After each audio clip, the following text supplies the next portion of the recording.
வணக்கம். தமிழ் ஃபுட் கார்னர்ல இன்னைக்கு உருளைக்கிழங்கு பச்சை பட்டாணி ரெண்டையும் சேர்த்து ஒரு சுவையான குருமா பண்ண போறோம். இத ஒன் பார்ட் ரெசிபியா ரொம்ப ஈஸியா வேகமா குக்கர்ல செஞ்சிடலாம். சுவை பாத்தீங்கன்னா ரொம்ப சூப்பரா இருக்கும். இது சப்பாத்தி பூரிக்கு சைட் டிஷ்ஷா தொட்டு சாப்பிட்றதுக்கு ரொம்ப அருமையா இருக்கும். இப்ப எப்படி பண்றதுன்னு பார்க்கலாம். இந்த குருமாவை நம்ம இன்னைக்கு குக்கர்ல பண்ண போறோம். ஸ்டவ்ல ஒரு குக்கர் போட்டு சூடாயிடுச்சு. அதுல 2 டேபிள் ஸ்பூன் எண்ணெய் சேர்த்துக்கலாம்.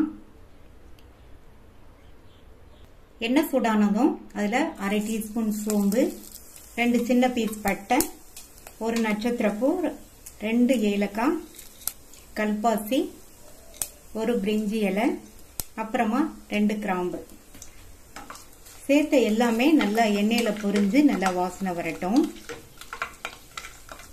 கமகமன் வாசனை வந்துட்டு இருக்கு. இந்த ஸ்டேஜ்ல 2 மீடியம் சைஸ் வெங்காயத்தை இந்த மாதிரி பொடியா கட் பண்ணி சேர்த்துக்கோங்க. இந்த வெங்காயம் எண்ணெயிலேயே வதங்கி ஓரளவு கலர் மாதிரி வரட்டும். இப்ப இந்த ஸ்டேஜ்ல இதுல 2 டீஸ்பூன் இஞ்சி பூண்டு பேஸ்ட் சேர்த்துக்கலாம். சேர்த்த இஞ்சி பூண்டு விழுதோட பச்சை வாசனை போக 2 நிமிஷத்துக்கு வதக்கிக்கலாம். அடுத்து இதுல 2 மீடியம் சைஸ் தக்காளியை மிக்சியில அரைச்சு வச்சிருக்கேன். இதை சேர்த்துட்டு இதனுடைய பச்சை வாசனை போக வதக்கிக்கங்க.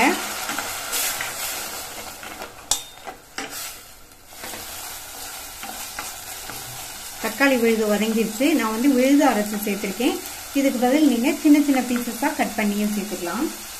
அடுத்து இதுல 1/4 டீஸ்பூன் மஞ்சள் தூள், 1/2 டீஸ்பூன் தனி மிளகாய் தூள், 2 டீஸ்பூன் கொத்தமல்லி தூள்,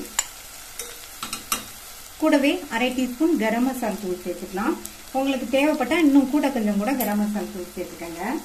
இப்ப இதுல கொஞ்சமா தண்ணி சேர்த்து நம்ம சேர்த்த மசாலா தூளோட பச்சை வாசனை போற அளவுக்கு நல்லா வதக்கிக்கலாம். நான் இதுல 1/2 டீஸ்பூன் கரம் மசாலா தூள் சேர்த்திருக்கேன். உங்களுக்கு வாசனை பிடிக்கும்னா இன்னும் கொஞ்சம் கூட சேர்த்துக்கங்க. இப்ப நம்ம சேர்த்த மசாலா தூளோட பச்சை வாசனை எல்லாம் போயிடுச்சு. 150 கிராம் உருளைக்கிழங்கு, ஒரு பெரிய சைஸ் உருளைக்கிழங்கு தோல் சீவிட்டு இந்த மாதிரி கியூப்ஸா கட் பண்ணி வச்சிருக்கேன். அதை சேர்த்துட்டு நல்லா இந்த மசாலாலேயே வதக்கி கொடுங்க. 2 நிமிஷத்துக்கு ஹை ஃப்ளேம்ல வச்சு. உருளைக்கிழங்கு வதங்கிடுச்சு. அடுத்து இது கூட 1/2 கப் ஃப்ரெஷ்ஷான பச்சை பட்டாணியை சேர்த்துக்கலாம். சேர்த்துட்டு நல்லா ஒரு பரட்டி விட்டுக்கணும். அடுத்து இது கூட தண்ணி சேர்த்துக்கலாம். 1/2 கப் தண்ணி சேர்த்திருக்கேன். இந்த குருமாக்கு தேவையான அளவு உப்பு நல்லா கலந்து விட்டுட்டு மூடி போட்டுடலாம். ஸ்டீம் வந்ததுக்கு அப்புறமா வெயிட் போட்டு மீடியம் ஃப்ளேம்ல 2 விசில் வரட்டும். குருமா வெந்துட்டு இருக்க சமயத்துல இந்த மிக்ஸி ஜார்ல 1/2 டீஸ்பூன் சோம்பு, ஒரு 5-6 முந்திரி, நான் முந்திரி சேர்த்திருக்கேன். முந்திரி சேர்த்தோம்னா நல்லா கிரீமியா சாப்பிடறதுக்கு ரொம்ப சுவையா இருக்கும். இதுக்கு பதில் நீங்க கசகசா இருந்தாலும் சேர்த்துக்கங்க. 1 டீஸ்பூன் சேர்த்துக்கங்க, அதுவும் நல்லா இருக்கும். இது கூட 3 டேபிள் ஸ்பூன் தேங்காய் துண்டுகள் சேர்த்து தேவையான அளவு தண்ணி சேர்த்து இதை நல்லா நைஸ் பேஸ்டா அரைச்சிட்டு வந்துடலாம். மீடியம் ஃப்ளேம்ல 2 விசில் வந்துருச்சு. உருளைக்கிழங்கு பச்சை பட்டாணி ரெண்டுமே நல்லா கரெக்டா சாஃப்டா வெந்துருச்சு. அடுத்து இது கூட நம்ம அரைச்ச விழுத சேர்த்துக்கலாம். இந்த மாதிரி குருமாக்கு தேங்காய் முந்திரி அரைச்சு சேர்த்து பாருங்க.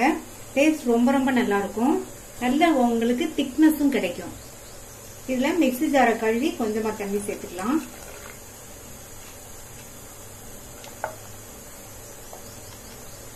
நல்லா ஒரு தடவை கலந்து விட்டாச்சு. மறுபடியும் ஸ்டவ் ஆன் பண்ணிட்டு 2 நிமிஷத்துக்கு நல்லா எல்லாம் ஒண்ணு சேர்ந்து கொதிக்கட்டும். நம்ம சேர்த்த தேங்காய் விழுதோட பச்சை வாசனையும் போயிடும். 2 நிமிஷமா கொதிச்சு தேங்காய் விழுதோட பச்சை வாசனையும் போயிடுச்சு. குருமாவும் நல்லா திக்காய் வந்துருச்சு பாருங்க. கடைசியா இதுல பொடியா கட் பண்ண கொத்தமல்லி இலைகளை சேர்த்துடலாம். சேர்த்துட்டு நல்லா மறுபடியும் ஒரு தடவை மிக்ஸ் பண்ணி விட்டுட்டு ஸ்டவ் ஆஃப் பண்ணிடலாம். ரொம்ப சுலபமா வேகமா பண்ணக்கூடிய சுவையான உருளைக்கிழங்கு பச்சை பட்டாணி குருமா ரெடி ஆயிடுச்சு. ட்ரை பண்ணி பார்த்துட்டு உங்க கமெண்ட்ஸை சொல்லுங்க. தேங்க்யூ.